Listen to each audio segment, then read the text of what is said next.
শেখ হাসিনার সব আপনি দোষ ধরতে পারবেন, কিন্তু শেখ হাসিনা এই জাতিকে সব বিষয়ে কিন্তু ইনফর্ম করেছে, যেটা আমরা হালকাভাবে নিয়েছি। আমরা মনে করেছি উনি কথা কথা বলা হতো যে উনি বেশি বলেন, উনি খালি ইসলামিকদের উপরে চাপ, কিন্তু উনি তো ধর অনেকে আবার তাকে দোষ দেয় যে ইসলামিকদের একটা গ্রুপকে উনি কোলে নিয়ে তারপর উনি চলছেন।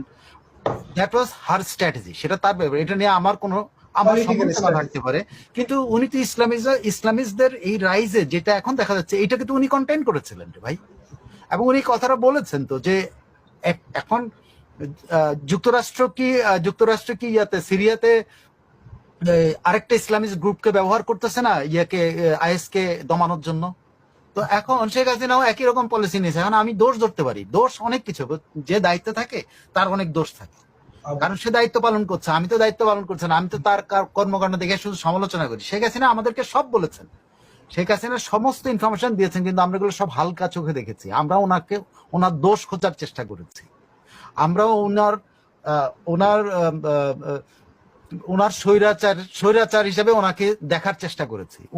উনি যে কতগুলি জিনিস যে বেসিক সত্য কথা বলে দিয়ে গেছে এই জাতির কাছে, এবং এই পরিণতি যে হবে এই জাতির যদি এরকম পরিস্থিতিতে এরকম নিয়ন্ত্রণ করা না হয়, সেটা তো শেখ হাসিনা নিজেই প্রমাণ করেছে। এখন অনেকে বলে উনি তো খেলাফতের সাথে আতাত করেছেন। আরে আতাত করেই তো তাদেরকে কন্টেইন করেছিলেন, আতাত করে তো কন্টেইন করেছে। এই মামুনুল হক যে আজকে নিজেই ধর্ষণ কেসের আসামি, ঠিক আছে, সে আরেকটা বাড়িতে যায়, সে সহানুভূতি দেখাতে যায়।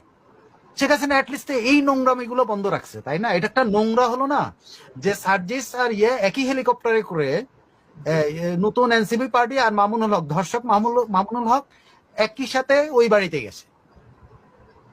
আপনি কল্পনা করতে পারেন যে এই মামুনুল হকের এই চেহারা আমাদের দেখতে হবে। আরেকটা আছে না, এখন সবাই এটাকে বলবে যে আসলে তো উনি আগে বলছেন, আসলেই উনি সব বলেছেন, কিন্তু ওই যে আমরা এই জিনিসগুলো ধরেই নিয়েছি উনি ক্ষমতায় থাকার জন্য এগুলো করছেন। হয়তো উনি ক্ষমতায় থাকার জন্যই বলেছেন, কিন্তু সত্যি কথাগুলি বলেছেন উনি। উনি বলেন নাই তা না, কিন্তু উনি যা যা বলেছেন এখন সবকিছুই কিন্তু প্রকাশিত হচ্ছে। এখন কিন্তু এই সাধারণ মানুষ বলতেছে, আমি আপনি এখন বিদ্যা চর্চা করে কোনো লাভ নেই। সাধারণ মানুষ বলতেছে শেখ হাসিনা তো আমাদেরকে সব বলে গেছে। আপনি সাংবাদিকতার বিদ্যা চর্চা করে কিন্তু বলার কোনো দরকার নাই। পাবলিকই জানে যে শেখ হাসিনা বলে গেছে সেন্ট মার্টিনে কি হবে, শেখ হাসিনা বলে গেছে যে এই পার্বত্য চট্টগ্রাম নিয়ে কি চক্রান্ত হচ্ছে, শেখ হাসিনা এই জঙ্গিবাদের উত্থান নিয়ে যা বলে গেছে সবটাই তো এখন সঠিক দেখা যাচ্ছে না।